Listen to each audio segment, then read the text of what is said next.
bertemu kembali. Assalamualaikum warahmatullahi wabarakatuh. Sore, Prof. Ya, kalau pada pertemuan sebelumnya kita udah membahas ya mengenai beberapa aplikasi kuantitatif ya, dan juga kita barengi juga dengan aplikasi kualitatif gitu ya, yang dalam hal ini mendukung dalam penyusunan tugas disertasinya ya, mendukung dari disertasinya. Nah, ini kita lihat ya aplikasi riset kualitatif ya dengan yang namanya NVivo gitu ya.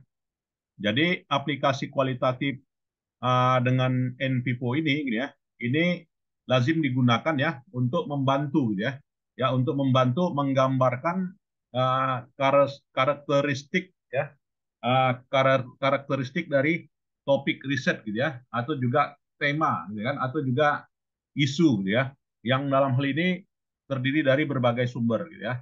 Nah, terlebih dahulu coba dulu kita lihat ya bagaimana gambarannya ya secara umum dari apa ini gitu ya, NVivo ini. Nah, jadi filosofi dari penelitian kualitatif ini gitu ya, dengan apa ya, dengan NVivo gitu ya, kita ingin melihat ya bagaimana suatu fenomena gitu ya, suatu fenomena yang tergambar sebagai berikut gitu ya. Nah, ini ada gambaran gitu ya. Jadi kita ingin memahami gitu ya bagaimana uh, sudut pandang ya, sudut pandang kita memahami gambar ini gitu ya, sehingga kita dapat memberikan pemahaman ya, dan juga bisa memberikan makna ya, memberikan makna terkait keberadaan dari gambar ini ya. Nah, ini filosofi dari penelitian kualitatif ya. Jadi sifatnya kualitatif di sini adalah ya bagaimana memahami ya permasalahan ya dari suatu isu-isu publik gitu ya, sehingga kita dapat mengidentifikasi secara kolektif gitu ya, dan memberikan suatu solusi gitu ya yang sifatnya kolektif gitu ya. Dan uh, dalam riset kualitatif gitu ya, itu kita membuat laporan ya tergantung pada jenis studi gitu ya, tujuan gitu ya, kemudian juga audien. Dan juga secara umum kurang lebih formatnya sama ya, namun terkadang sesuai dengan tujuan maka kontennya sedikit berbeda ya. Nah, uh, format laporan dengan tujuan yang sifatnya ini sudah kita jelaskan ya pada pertemuan sebelumnya ya. Ya bagaimana dengan pendekatan analitik ya, bagaimana pendekatan pemecahan masalah, ya bagaimana pendekatan kebijakan ya, bagaimana dengan pendekatan naratif. Ya, ini sudah kita bahas pada pertemuan sebelumnya ya. Di mana pendekatan analitik itu cenderung menekankan pada analisa ya studi berdasarkan pada rangka teori gitu ya. Sedangkan berdasarkan pada problem solving ya menuliskan besarnya masalah sehingga studi dilakukan ya, dan solusi apa yang ditawarkan ya. Sedangkan policy approach yang bagaimana menonjolkan ya temuan yang memperkuat kesimpulan ya, sehingga kesimpulan itu berdampak terhadap kebijakan ya. Kemudian juga pendekatan naratif yaitu menceritakan secara detail ya bagaimana kronologi dari suatu fenomena dari perspektif peneliti ya sebagai subjek penelitian gitu ya. Nah, di sini dalam apa ya riset dari riset kualitatif itu ada banyak software memang ya. Di antaranya yang open source maupun juga yang ini ya berbayar ya, atau disebut dengan uh, berlisensi gitu ya. Seperti misalnya yang open source itu Bapak Ibu bisa gunakan Equat gitu ya, atau juga bisa menggunakan Cassandra gitu ya, atau juga bisa menggunakan Clang ya, atau juga bisa gunakan coding analysis toolkit gitu ya, atau juga bisa gunakan compendium ya, atau juga bisa gunakan LAN ya, Elan, atau juga bisa gunakan Kihakot ya, atau juga dengan qualitative discourse analysis package ya, atau RQDA. Nah, jadi boleh-boleh aja gitu kan menggunakan aplikasi yang mana. Nah, ada juga yang berbayar ya, seperti misalnya Atlas gitu ya. Kemudian DDoS ya, Mascot ya, kemudian NVivo gitu ya, kemudian QDA Miner ya, kemudian QUKA gitu ya, kemudian juga Quicos ya, atau juga Transana. Nah, jadi boleh Bapak Ibu nanti gunakan aplikasi itu ya apabila analisanya berkaitan dengan kualitatif ya, selain uh, menonjolkan apa ya dari sisi novelty yang tinggi dan juga keterbaharuan yang tinggi ya apabila menggunakan beberapa aplikasi yang ini merupakan disebut dengan kelompok ya computer assisted qualitative data analysis software ya. Nah, jadi silakan ya di mana fitur-fiturnya terutama ya fitur untuk mencari informasi ya, fitur untuk mengcoding gitu ya, fitur untuk membuat link ya, kemudian fitur untuk membuat mapping atau juga networking ya, kemudian juga fitur untuk menyusun query ya, kemudian juga fitur untuk penulisan dan catatan gitu ya. Nah, jadi kemampuan dari aplikasi-aplikasi ini yaitu aplikasinya meliputi 6 kemampuan ini gitu ya. Nah, jadi nanti Bapak Ibu bisa menonjolkan ya dari sisi mana gitu ya pengkodingan ya query dan juga penulisan catatan ya dalam riset kualitatif ya. Jadi nanti silakan saja ya. Nah nanti uasnya saya kan belum beri ini gitu ya. Jadi nanti boleh Bapak Ibu gunakan penulisan paper ya, menggunakan beberapa aplikasi ini gitu ya, atau juga menggunakan beberapa aplikasi kuantitatif gitu ya. Nah itu untuk tugas uas ya, mengingat kita sudah pertemuan yang kelima atau enam ini kan. Nah, jadi nanti tulisan uasnya ya kita melibatkan prodi ya sesuai dengan arahan dari Bapak Profesor Andre Suditra ya. Nah, NPIPO gitu ya, yang ini merupakan aplikasi yang berlisensi tadi gitu ya. Artinya berbayar ya atau disebut dengan kelompoknya proprietary software gitu ya. Nah, dalam aplikasi proprietary software di sini gitu ya.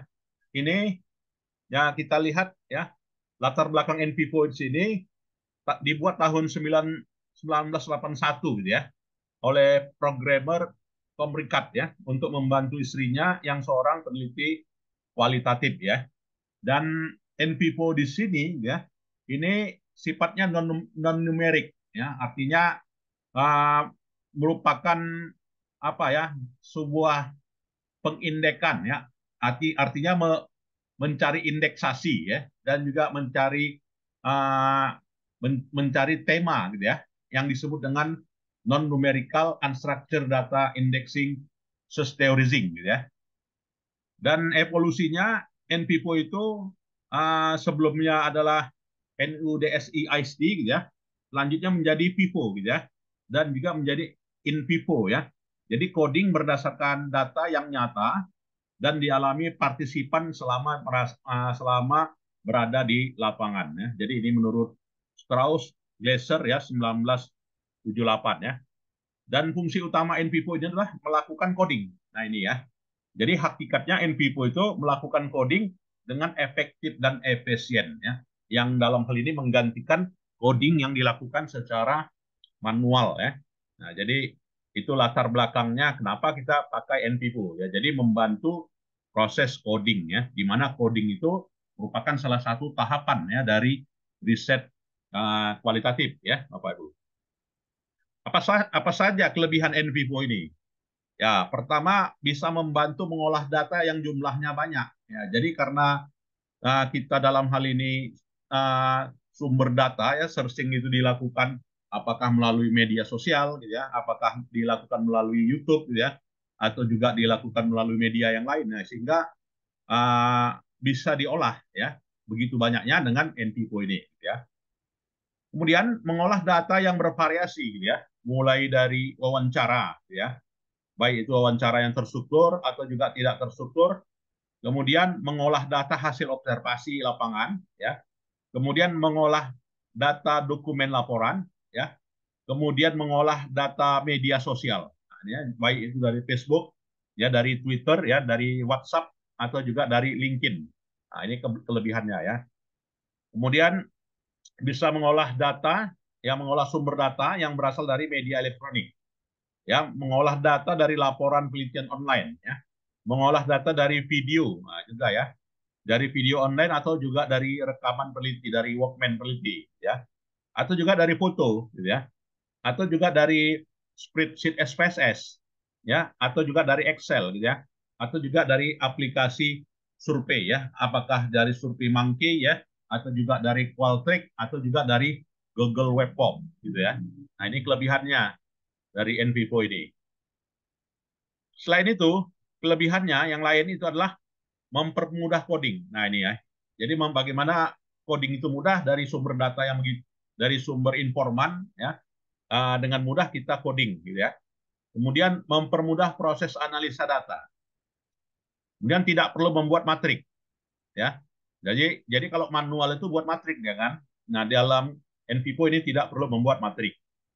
Kemudian bisa membuat dan mengolah data lebih dari satu proyek penelitian kualitatif, ya. Bisa mengolah data lebih dari satu proyek penelitian kualitatif. Kemudian mempermudah pengolahan data, ya, dan analisa data yang terdiri dari beberapa peneliti dalam satu tim dan digabungkan, gitu ya. Jadi kalau Bapak Ibu ada kolaboratif riset, gitu ya, 2 orang atau 3 orang, nah maka satu aplikasi bisa dikerjakan oleh banyak peneliti, gitu ya, dan digabungkan hasil analisis beberapa peneliti dalam satu proyek NVivo, gitu ya. Nah, kelebihan yang lain, ya, memaksa peneliti untuk membaca transkrip secara detail. Nah, ini ya, memaksa peneliti membaca transkrip secara detail, kemudian mengurangi kecenderungan peneliti terjerumus, ya, dalam penelitian yang tidak valid dan tidak reliable, ya.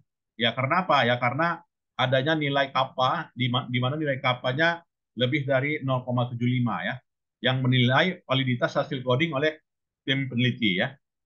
Kemudian bisa menghitung frekuensi, ya, frekuensi dalam suatu informasi atau juga data. Yang kalau misalnya kita olah dengan SPSS, bingung gitu kan. Bagaimana kalau SPSS itu digabungkan dengan NVivo? Nah, tentu saja uh, statistik deskriptifnya kita bingung gitu ya.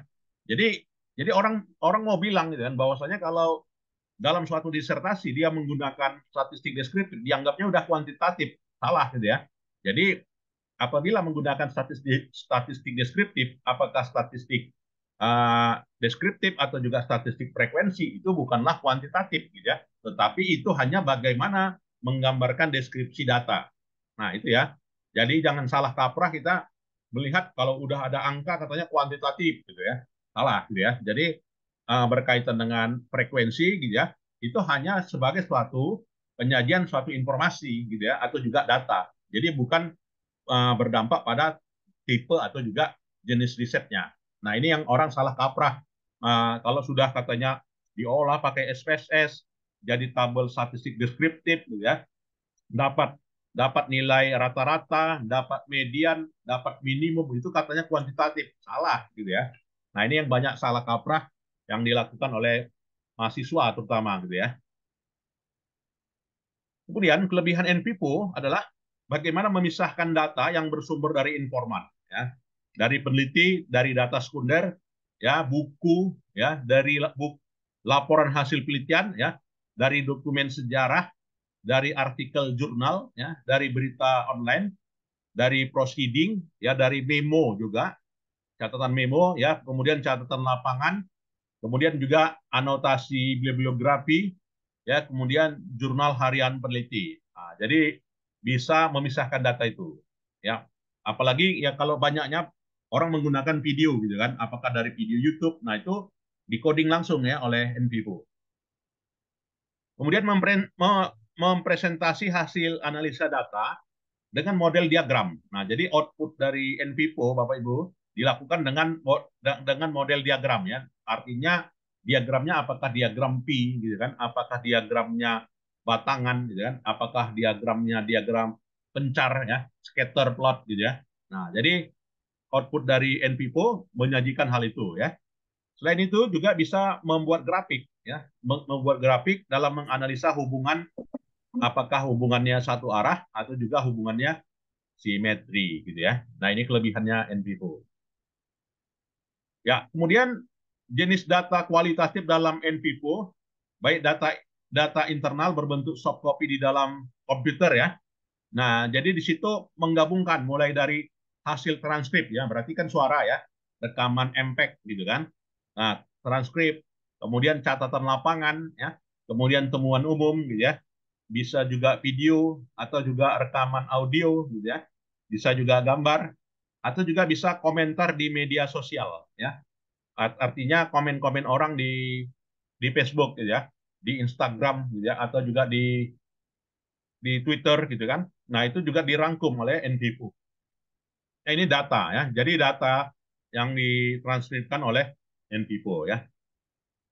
Kemudian jenis data kualitatif, data eksternal hard copy bisa berupa buku, ya, jurnal, koran, ya, majalah dan juga semua jenis data ya berbentuk hard copy. Nah, ini ya. Dan analisa NPIPU tentu saja juga punya kelemahan ya.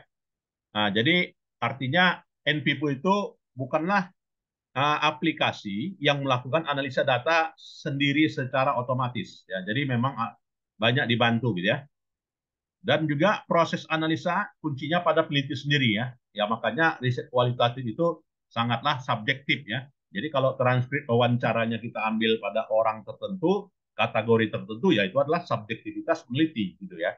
Jadi bagaimana kita memilih informan ya. Nah, ini kan subjektivitas gitu kan. Maka hal itu tidak bisa dihindari dan NPIPO bisa saja menyimpulkan hal itu sehingga potensi kesalahan itu yang kesalahan itu adalah kesalahan berasal dari peneliti tapi bisa kita simpulkan ya sehingga subjektivitasnya sangat tinggi gitu ya. Kemudian peneliti pemula cenderung melupakan perlunya kemampuan analitiknya. Jadi analisa analitik itu diperlukan ya, Bapak Ibu. Nah, inilah beberapa istilah ya yang banyak digunakan dalam NPIPO mulai dari istilah Raibon gitu ya. Jadi berfungsi untuk mengentry ya dan juga menganalisa data ya, itu fungsi menu ribbon ya, Raibon ya. Kemudian fungsi navigation view ya fungsinya untuk manajemen data ya, kemudian kanvas ya ini lembar kerja fungsinya sebagai lembar kerja ya saat proses coding dan proses analisa data ya, kemudian juga nama kode ya berdasarkan variabel kerangka konsep ya, kemudian nodes ya itu adalah menyusun kerangka nodes atau juga struktur nodes, dan juga code adalah merujuk pada pemberian label kode pada transkrip gitu ya, dan juga merujuk pada pemberian karakteristik informan. Nah itu ya. Nah ini beberapa menunya. Jadi ada 7 menu gitu ya, 7 menu vital yang ada pada NPIPO, Bapak Ibu ya. Nah untuk mengoperasikannya bagaimana gitu ya. Nah tentu saja karena dia aplikasi berbayar ya, itu saya sangat banyak sekarang di internet ya, Bapak Ibu beli lisensinya 1 tahun aja ya, karena kita mau lagi nyusun skripsi, menyusun disertasi kan, prediksinya di semester 4 misalnya kan. Nah semester 4 udah bisa lah langganan NPIPO ya bagi yang mau meneliti kualitatif gitu ya. Itu banyak sekali yang nawari di apa ya, di grup, apalagi di grup Telegram gitu kan. Harganya murah gitu kan. 1 tahun itu hanya $50 katanya kan. Nah, itu banyak. Silakan aja langganan ya, pesan aja setahun, silakan pakai gitu ya dan operasikan dan susunlah uh, disertasinya ya menggunakan NPIPO apabila ada ditawarkan pada proposal disertasinya gitu ya. Jadi buatlah project ya, buat project berdasarkan nama peneliti, kemudian mengentry data kualitatif ya, mengentry data kualitatif tadi, apakah sumbernya dari jurnal, apakah sumbernya dari informan, apakah sumbernya dari video dan lain-lain tadi ya. Itu. Kemudian manajemen dan analisa data kualitatif, mulai dari mengatur sumber data ke dalam folder ya. Jadi nanti bisa saja foldernya banyak ya, karena kita sumber datanya banyak gitu ya. Apakah sumber datanya video, apakah sumber datanya Facebook gitu ya, apakah sumber datanya YouTube gitu ya dan sebagainya. Sehingga foldernya banyak. Ya, kemudian juga membuat struktur node gitu ya. Struktur node, kemudian juga proses coding ya, kemudian cleaning data, ya, kemudian pembuatan karakteristik informan, ya, serta menggabungkan beberapa proyek peneliti dalam satu proyek. Nah, tampilan NPIPO sebagai berikut ya, Bapak Ibu. Nah, jadi ini tampilannya sebagai berikut ya. Jadi ada menu tampilannya sebagai berikut ini. Ya, ada blank project ya, ada sampel project dan ada automate high sample project ya. Ketika dibuka menu tampilan awalnya ya. Nah, dan ini halaman kerjanya. Nah, jadi halaman kerjanya mulai dari ribbon tadi gitu ya. Jadi ribbon itu fungsinya open ya. Kemudian panel-panel menunya ya. Jadi ada panel yang disebut dengan navigation view ya. Dan ini merupakan lembar kerjanya ya. Kemudian tampilan lembar kerja setelah sumber data di entry. Nah, jadi ini Bapak Ibu ya, ada sumber datanya dalam bentuk JPG, gambar, ya kan? Ada sumber data dalam bentuk .sub, ya berarti tabulasi hasil dari SPSS. Atau juga sumber datanya berekstensi .xls, berarti sumber datanya dari Excel, gitu ya. Kemudian ada sumber datanya .mpeg, ya berarti sumber datanya adalah suara. Atau sumber datanya JPG, ya atau sumber datanya video. Nah, jadi semuanya masuk di sini, gitu ya. Ya, jadi inilah tampilan lembar kerja setelah semua sumber data itu di entry, gitu ya. Dan struktur node dan juga anak node sebagai berikut ya. Jadi data itu harus distrukturkan, gitu ya.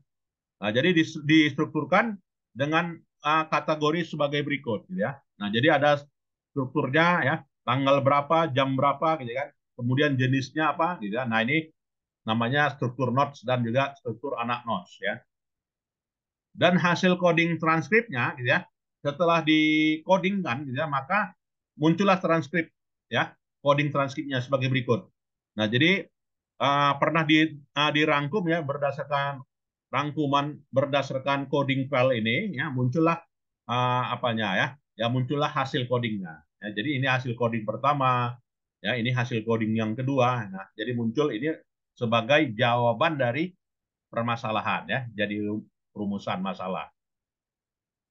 Dan untuk mengetahui apa ya, validitas sejauh mana ya, valid atau tidak ya yang dikoding. Ya, maka indikatornya kita menggunakan yang namanya nilai kappa gitu ya. Jadi fungsi dari nilai kappa menilai validitas dan reliabilitas hasil pengkodingan. Nah, jadi kalau ada muncul nilai kapanya apa ya di atas 0,075 ya kan 0,75 ya, maka dikatakan valid ya, maka dikatakan reliable yang kita tabulasi gitu ya dalam coding tadi. Nah, kalau nilai kapanya 0,4 sampai 0,7 maka moderate ya atau juga disebut dengan fair. Ya, kalau nilai codingnya itu nilai kapanya hasil pengkodingannya 0,04 maka poor ya. Ya memang banyak apa ya, ini harus teliti terutama bagi penguji gitu ya, penguji disertasi dia akan lihat ini gitu kan. Nah, kalau nilai kapanya kurang dari 0,4 berarti harus turun ke lapangan lagi gitu kan, atau tambah data lagi ya, karena tidak valid ya, tidak reliable. Maka tidak valid dan tidak reliable mengganggu dari jawaban kan gitu kan. Maka subjektivitasnya di apa ya, subjektivitas sangat tinggi. Kemudian cocok untuk data penelitian kualitatif dengan pendekatan induktif ya, artinya kita membangun teori ya, atau disebut dengan grounded teori ya. Kemudian fenomenologi atau juga pendekatannya adalah etnografi gitu ya. Nah, inilah tabel perhitungan nilai kapanya ya. Jadi tabel perhitungan nilai kapanya dari file 1 gitu ya, yang dalam hal ini 2 halaman, 4 halaman gitu ya. Nah, ini kalau dibaca gitu kan, dapatlah nilai kappa keseluruhannya 0,8070. Ya, berarti 0,8070 berarti validitasnya tinggi ya.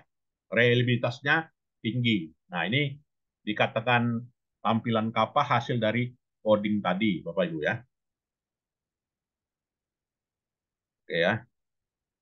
Nah, itulah ya sekilas nantinya Bapak Ibu bisa terapkan ya NPIPO ini pada disertasinya ya. Jadi hari ini saya tidak bisa berlama-lama juga ya, disebabkan masih dalam suasana Idul Adha ya. Silakan Bapak Ibu, ada yang mau kita diskusikan? Prof, izin boleh bertanya, Prof? Boleh? Izin, Prof. Ya, silakan. Eh, saya Fatira, Prof. Izin bertanya terkait NVivo ini. Oh iya, Dari yang Prof sampaikan, kami memang ada beberapa yang mengambil penelitian kualitatif, Prof. Jadi benar. mungkin ini bisa digunakan untuk tahap awal ya, Prof ya, sebelum Iya, masuk ke ANP mungkin ya, Prof. iya Jadi betul Bu. pertama yang ingin saya tanyakan, dari data yang kita punya tadi, yang Prof sampaikan, itu kan sangat bervariasi, mulai dari tulisan, kemudian ada rekaman wawancara, ataupun pernyataan di YouTube atau di media sosial. Menggunakan NVivo ini, pengolahannya per jenis data atau bagaimana, Prof, ketika masuk ke pengkodian tadi. Kemudian, bila sumber datanya itu sangat bervariasi demikian, kita menginterpretasikan untuk analisisnya agar merujuk kepada valid dan seterusnya tadi seperti apa gitu, Prof. Iya, Kemudian yang ketiga, Prof, bila bila ada kesempatan misalnya, Prof, kita butuh pendampingan atau uh, pelatihan terstruktur terkait apa-apa yang telah Prof sampaikan terkait metode dan seterusnya, apakah ada peluang atau bagaimana kira-kira, Prof? Terima kasih berkenannya, Prof. ya, ya terima kasih. Ya, tadi bahwasanya apa ya? Dalam NVivo di sini gitu ya, ini kita menggunakan banyak sumber data gitu ya. Pertama tadi sumbernya jurnal ya. Kemudian tadi sumbernya informan. Nah, informan ini bagaimana kita mengorek data mengorek informasi dari informan. Pertama, setelah dikumpulkan ada rekaman ya. Kemudian dalam rekaman, kemudian kita tabulasi Excel, gitu ya. Kemudian juga sumbernya dari kita cross check, ya kita cross check uh, ke postingan orang di Facebook, gitu ya. Artinya status, gitu ya, status para expert yang ada di Facebook ya di seluruh dunia, gitu kan. Nah, tentu saja itu jenisnya macam-macam, gitu ya. Ada itu tadi yang berekstensi .jpg, ya, berekstensi JPG, ada berekstensi MP4 gitu kan, atau juga berekstensi .sap gitu kan, atau juga berekstensi .xls gitu kan. Nah, bagaimana menyatukannya gitu ya. Nah, di NPPO ini di entry. Jadi pada menu entry gitu ya, pada menu entry-nya ya ini seperti di gambar. Jadi tampilan ya jadi tampilan lembar kerjanya Bapak Ibu bisa dilihat ya. Nah, jadi ini dia. Nah, ini menunjukkan ekstensi yang bermacam-macam ini ya. Jadi mulai dari XLS dan sebagainya ya. Jadi bisa diekstensikan dan nanti kita menunggu hasil codingnya aja ya. Tinggal di run di dalam NPipo, maka nanti muncullah muncullah jawabannya ya. Jadi muncullah jawabannya di mana ini referen 1, referen 2 dan sebagainya ya, muncul sebagai berikut. Nah, jadi itu uh, silakan gitu ya, mau mengambilnya dari Instagram, mau mengambilnya dari Facebook gitu ya, mau mengambilnya dari sumber-sumber yang lain ya, tidak masalah ya. Ini kelebihan dari apa ini ya, NPipo. Kalau kita menggunakan apa tadi ya, topik kita minggu lalu itu ada stata gitu kan, ada menggunakan misalnya Sam Amos gitu kan. Nah, itu kan terbatas. Dari mana itu dapatnya? Dari data yang dalam bentuk hanya berbentuk .sap gitu kan. Itu yang bisa masuk gitu ya. Yang video nggak bisa masuk. Ya, yang suara nggak bisa masuk gitu ya. NPipo bisa masuk suara. NPipo bisa masuk video ya. NPipo bisa masuk link. Ya, langsung menyimpulkan. Nah, jadi ini kelebihannya. Nah, jadi nanti bisa banyak ya kalau kita mau apa ya, kalau mau belajar ya kita tutorialnya juga cukup banyak di Facebook ya, dan kalau mau buat pelatihannya juga bisa kita selenggarakan ya, banyak instruktur yang berminat ya. Untuk itu nanti boleh aja ya kalau mau kita selenggarakan ya silakan gitu ya untuk prakteknya gitu ya, tapi itu satu harian juga itu. Nah, itu jawabannya Baik, ya. terima kasih, Prof. Berarti dia bisa diolah sekaligus ya, Prof, ya, Bisa. walaupun sumbernya bermacam-macam terhadap pernyataan yang sama. Misalnya Ya, pernyataan tentang pandangan tentang apa wakaf wakaf uang seperti itu ya, Prof, ya, ya. dari beberapa sumber, kemudian Ya, kita coding dengan Vivo ini. Terima Ya, kasih, ini kan Prof. dia ada sumbernya PDF, ada sumbernya .sub ya. Jadi ini tergabung semua ini di NT. Oke. Baik, Prof. Ya, yang lain, Bapak Ibu. Ya, nanti itu tadi ya untuk UASnya kita buat nyusun paper ya. Apakah mau Bapak Ibu pakai AMOS ya, mau pakai PLS. Nah, nanti ada instruksinya yang saya berikan ya, supaya kita nggak buru-buru nanti di pertemuan ke-7 perkuliahan ini udah selesai ya. Ini pertemuan yang kelima. Izin, Prof. Ya, silakan. Ya, terima kasih, Prof. Mau bertanya nih, Prof, terkait NVivo. NVivo ini, Prof, apakah memang untuk data kualitatif sehingga kuncinya ada di depth interview? Kemudian nanti, Prof, menilai kalaulah hasilnya itu valid, gimana ya, Prof? Karena kan dia apakah ada nanti dibentuk dalam kode-kode seperti coding tadi ya, Prof, sehingga memang walaupun bukanlah kuantitatif, tetapi tetap bisa memberikan hasil yang maksimal. Apalagi kan, Prof, kalau untuk penelitian-penelitian tingkat nasional itu biasanya sejauh mana ya, Prof, NVivo ini memang efektif dalam menjawab permasalahan penelitian itu, Prof. Terima kasih, Prof. Ya, terima kasih. Ya, jadi NVivo di sini udah jelas itu adalah software kualitatif gitu ya. Jadi ciri khas dari software kualitatif itu tidak ada uji pengaruh, ya tidak ada uji hubungan gitu ya. Tetapi ada kelebihannya, yaitu kelebihannya bisa mendeskripsikan mendeskripsikan sumber data ya. Sumber data itu tadi ya dalam bentuk statistik deskriptif. Atau juga kalau dalam NP pun disebutnya statistik frekuensi gitu ya. Sementara statistik frekuensi itu di dalam kedudukannya bagaimana melihat ya persentase bobot jawaban. Nah, jadi cenderungnya melihat bobot persentase. Nah, jadi udah jelas ya, NPPO ini adalah software kualitatif ya. Jadi bukan melihat signifikansi ya kan, bukan melihat pengaruh ya, bukan melihat nilai T hitung, apalagi melihat F hitung, tidak ada ya. Jadi NPPO itu ya bagaimana meresumekan ya hasil dari coding yang sudah dibuat tadi gitu ya, sehingga mampu menjawab rumusan masalah.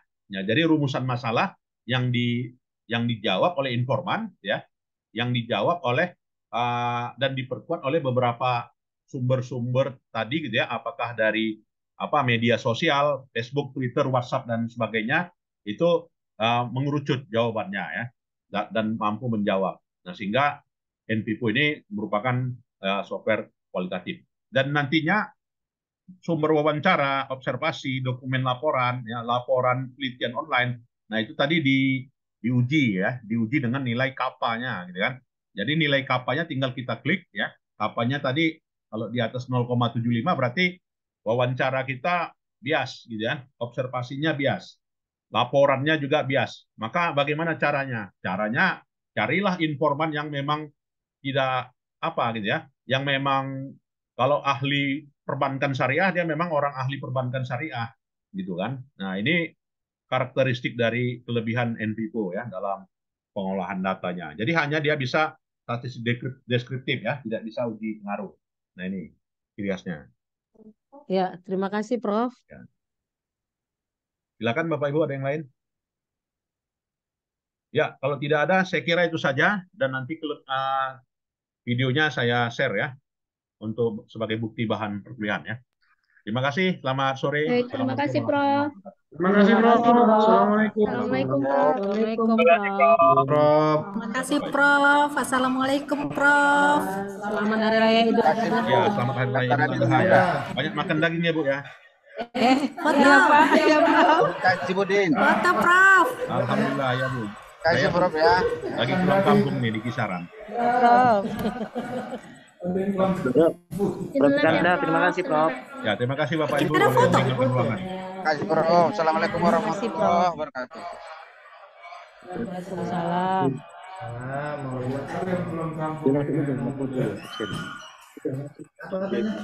Udah foto? Udah. Udah.